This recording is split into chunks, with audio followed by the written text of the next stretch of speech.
Bayangkan kalian bekerja sebagai data analis, lalu atasan memberikan database yang berisi ribuan transaksi.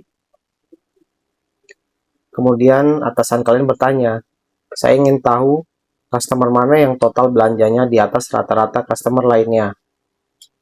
Kedengarannya sederhana, simple gitu ya. Tapi coba pikirkan, bagaimana SQL mengetahui berapa nilai rata-ratanya terlebih dahulu. Lalu kemudian, bagaimana SQL menggunakan nilai rata-rata tersebut untuk mencari customer yang berada di atas rata-rata. Lalu, pasti kita akan membutuhkan dua proses. Proses pertamanya yaitu menghitung rata-rata. Proses keduanya, mencari customer yang nilainya lebih besar daripada rata-rata tersebut. Dan inilah saatnya kita mengenal salah satu konsep SQL yang sangat penting, yaitu subquery, atau sederhananya, query di dalam query. Kalau selama ini kalian merasa SQL hanya digunakan untuk mengambil data, di video ini kita mulai membuat SQL melakukan proses analisis yang lebih kompleks. Dan jangan skip sampai akhir, karena saya akan memberikan satu challenge yang sering sekali muncul dalam latihan SQL dan technical test data analis.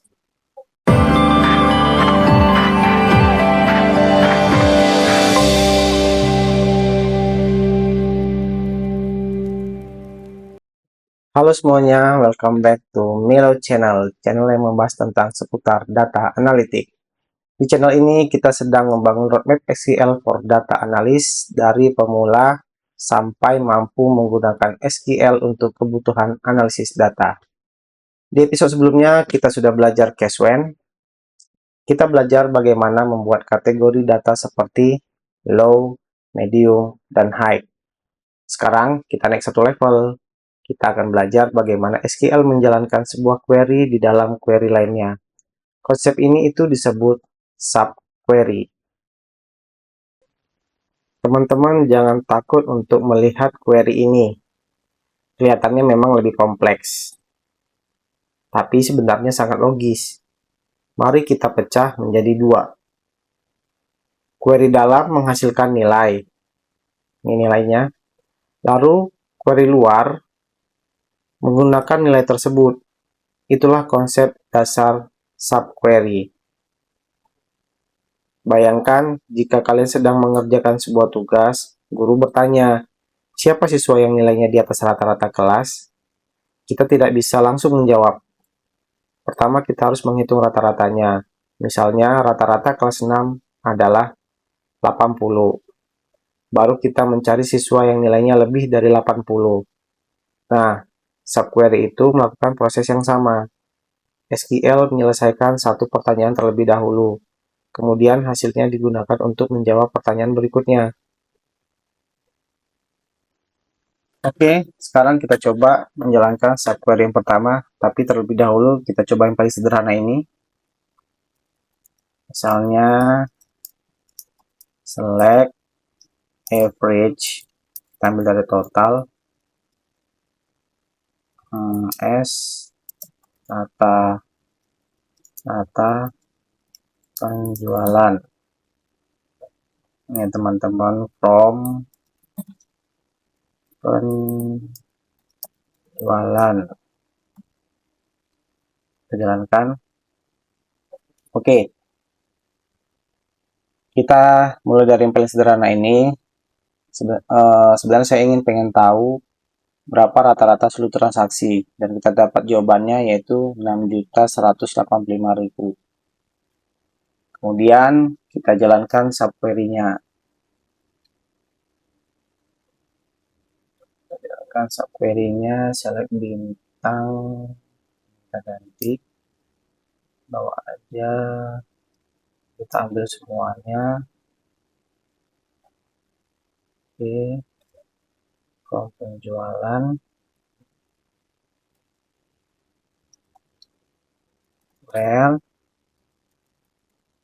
total lebih besar dari. Nah, di sini kita buat buka kurung. Untuk kurung dulu biar nggak lupa. Oke. Nah, di dalam ini kita buat lagi query. select average yang tadi kita buat total from penjualan, lalu kita jalankan.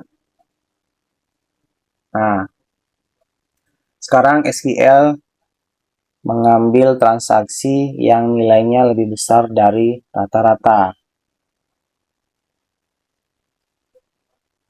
Lalu kita coba studi kasus yang kedua. Bagaimana kalau manajer bertanya, tampilkan transaksi yang nilainya sama dengan transaksi yang terbesar. Nah, itu query-nya bagaimana? Ayo kita coba sama-sama teman-teman.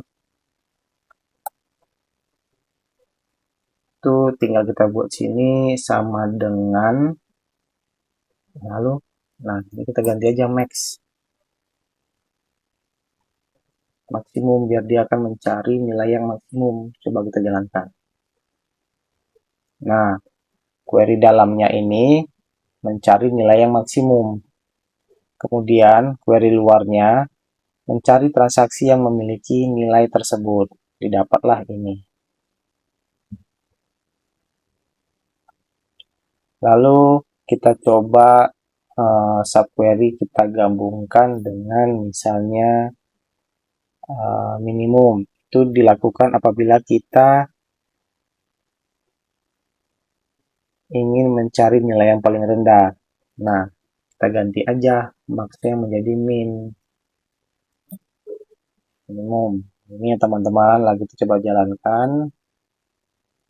Nah, jadi sekarang kita bisa mencari transaksi dengan nilai paling rendah. Apa itu produknya? Mouse Logitech. Harganya segini, 250.000. Lalu kita coba masuk ke kasus yang lebih realistis. Misalnya sekarang kita tidak hanya mencari transaksi, kita ingin mengetahui customer mana yang memiliki total pembelian di atas rata-rata seluruh customer. Nah, ini kita pakai join table. Karena kan ada customer ya, data customer. Oke, kita coba dulu ini kita ganti. Ini kita buat dulu customer tadi ya, customer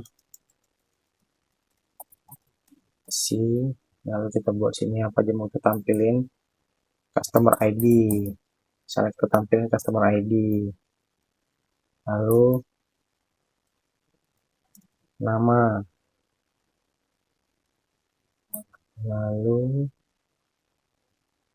kita mau menjumlahkan total itu dia ada di penjualan, nanti kita tambahkan ya, total belanja. Ini kita hapus dulu.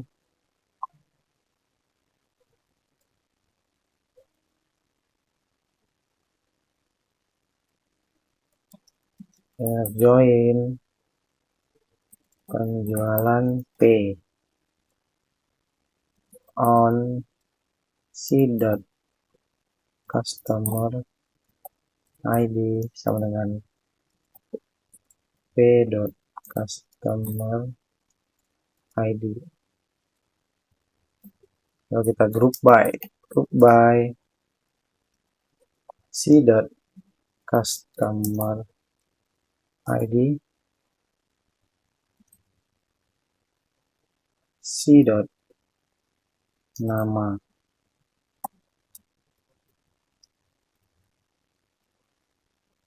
Jalankan. Nah, query ini tuh menghasilkan total pembelian masing-masing customer. Ya. Lalu kita coba menggunakan subquery. Kita rapikan dulu biar cantik. Ini.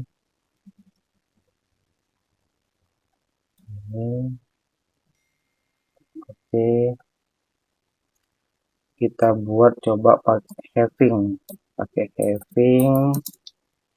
tadi sum total besar dari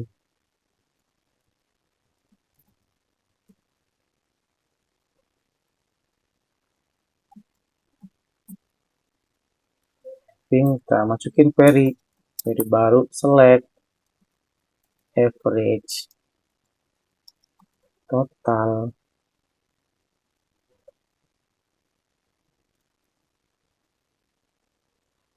customer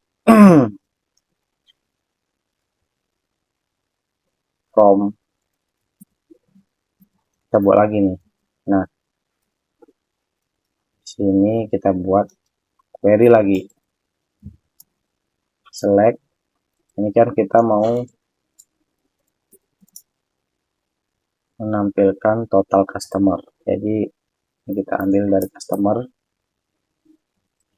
lalu sum total as total customer. Oke, from penjualan, group by customer ID. Nah, ini kita buat as apa ya, customer summary. Ini ya. Oke, ini dihilangin, buat error gitu. Oke, coba kita jalankan.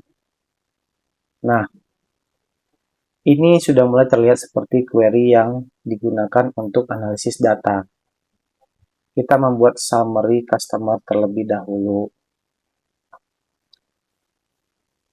Oke, kemudian kita menghitung rata-ratanya. Saya lihat teman-teman di sini. Oke. Setelah itu kita mengambil customer yang berada di atas rata-rata.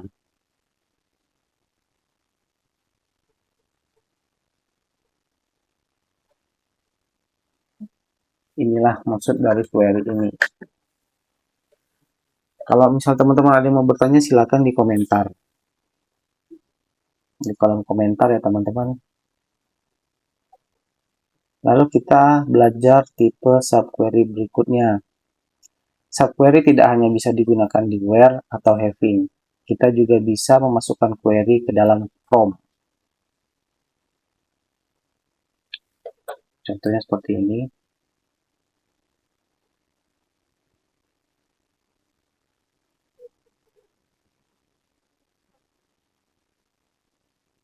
Kita hapus dulu ya.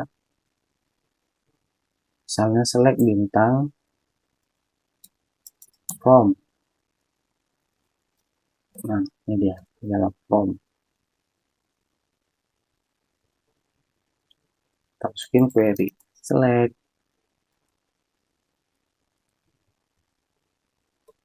customer ID sum total as total belanja misalnya from penjualan group by customer ID. Nah, ini kita buat aliasnya sebagai apa? Misalnya customer, kita di customer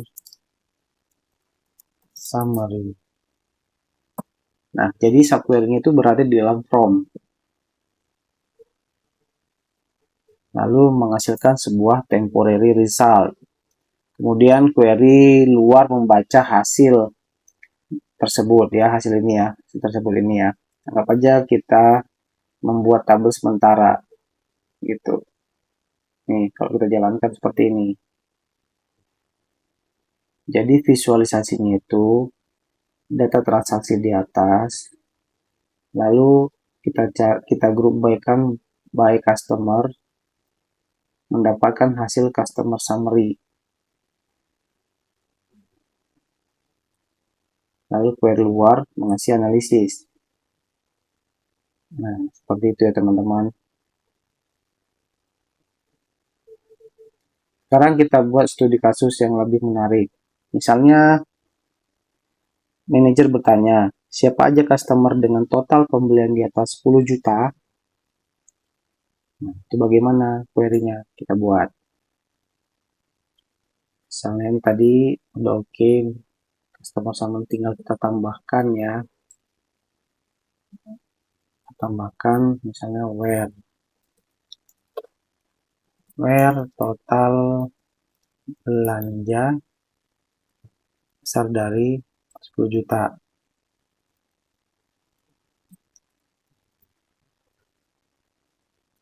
Order by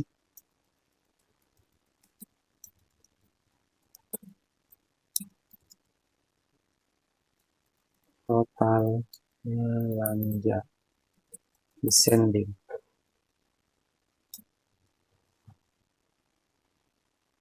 Coba kita jalankan. Perhatikan, query bagian dalam membuat summary. Lalu query bagian luar melakukan filtering. Ini adalah pola yang sangat berguna ketika melakukan analisis data. Nah, untuk pemula juga biasanya terdapat kesalahan. Yang pertama yaitu lupa alias. Misalnya gini, mereka lupa dengan alias. Nah, untuk derive table seperti ini, kita perlu memberikan alias. Aliasnya ini tadi.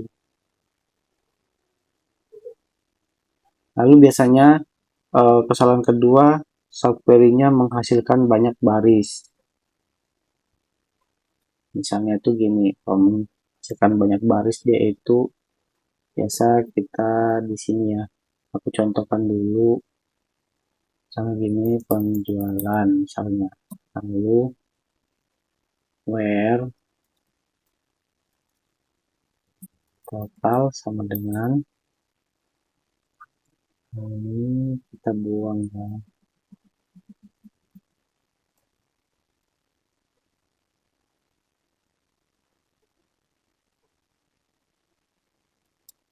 Kita buang misalnya select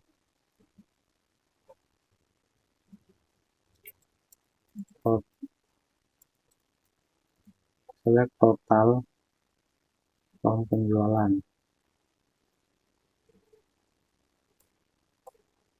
Nah, misalnya gini. Ini bukan error. Karena query dalam menghasilkan banyak nilai. Kalau subquery menghasilkan banyak baris, operator seperti in biasanya lebih sesuai. Nah, jadi caranya seperti ini. Kita ganti customer ID in. Nah, kata-kata ini kita tambah, query ini kita tambah. Select, misalnya kita mau select customer ID.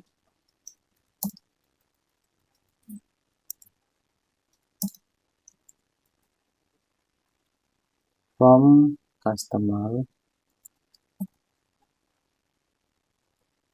where kota. Misalnya kita nyari di Jakarta. Nah, hilangkan. Jadi kita harus pakai operator in. Nah, lalu subquery ini bisa kita gabungkan dengan join. Jadi, aku akan visualisasikan seperti ini. Jadi, apakah subquery lebih baik daripada join? Tidak selalu. Keduanya memiliki fungsi berbeda. Join sangat cocok ketika kita ingin menggabungkan informasi dari beberapa tabel. Subquery sangat berguna ketika kita membutuhkan hasil sebuah query sebagai input untuk query lain. Dalam pekerjaan data analis, kalian akan sering menggunakan keduanya.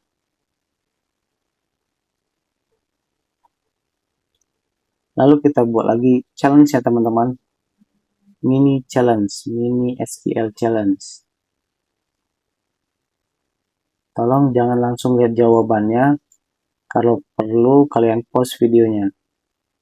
Jadi challenge-nya itu ya, cari customer yang total belanjanya lebih besar daripada rata-rata total belanja seluruh customer. Tampilkan customer ID, nama customer, total belanja. Urutkan dari total belanja terbesar.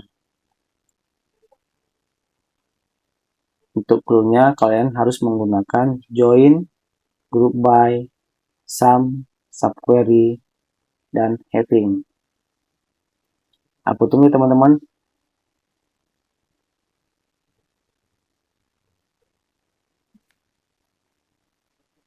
Oke teman-teman, kalau query kalian belum sama, nggak masalah ya. Yang paling penting yaitu kalian tuh sudah memahami alurnya. Yang pertama kita menghitung total belanja untuk masing-masing customer. Lalu yang kedua kita menghitung rata-rata total belanja. Dan ketiga kita membandingkan setiap customer dengan rata-rata tersebut. Dan terakhir kita urutkan dari customer dengan total belanja terbesar. Mari kita simpulkan apa yang sudah kita pelajari. Pertama, subquery adalah query yang berada di dalam query lain. Lalu yang kedua, subquery bisa digunakan untuk menghasilkan nilai yang akan digunakan oleh query luar. Ketiga, kita bisa menggunakan subquery dengan where. Lalu keempat, kita bisa menggunakan subquery dengan having. Dan kelima, kita bisa menggunakan subquery di dalam sebagai derived table di from. Dan yang paling penting, subquery memungkinkan kita membuat analisis yang lebih kompleks menggunakan SQL. Oke teman-teman, kalau sampai di titik ini kalian sudah memahami konsep subquery, congratulations. Artinya kalian sudah mulai masuk ke level SQL Intermediate dan kemampuan kalian sudah satu langkah lebih maju sebagai calon data analis. Tapi perjalanan kita belum selesai. Justru setelah memahami subquery, biasanya kita akan menghadapi satu masalah baru. Bagaimana kalau query kita semakin panjang, semakin kompleks, dan semakin sulit dibaca? Nah, di episode berikutnya kita akan belajar salah satu teknik yang sangat berguna untuk mengatasi masalah tersebut, yaitu dengan CTE atau Common Table Expression. Atau juga biasanya lebih sering kita tuliskan dengan sintaks with. Kita akan belajar bagaimana membuat query yang panjang dan kompleks menjadi jauh lebih rapi, terstruktur, dan mudah dibaca. Kita juga akan membandingkan subquery dengan CTE, sehingga kalian bisa memahami kapan sebaiknya menggunakan subquery dan kapan lebih baik menggunakan CTE. Dan tentunya kita tidak hanya membahas teori, kita akan langsung praktek menggunakan dataset yang sama, membuat analisis data yang lebih kompleks, dan mengubah query yang berantakan menjadi query yang jauh lebih mudah dipahami. Jadi kalau kalian sedang membangun skill SQL untuk menjadi data analis, saya sangat menyarankan untuk mengikuti episode berikutnya. Jangan berhenti di subquery, karena CTE adalah salah satu langkah penting sebelum kita masuk ke materi SQL yang lebih advance. Kalau video ini membantu kalian memahami subquery, jangan lupa like video ini, tulis di komentar subquery berhasil. Subscribe channel ini dan aktifkan notifikasi, karena setelah CTE kita akan mulai masuk ke materi yang jauh lebih powerful untuk data analis. Sampai jumpa di episode selanjutnya dan selamat belajar SQL.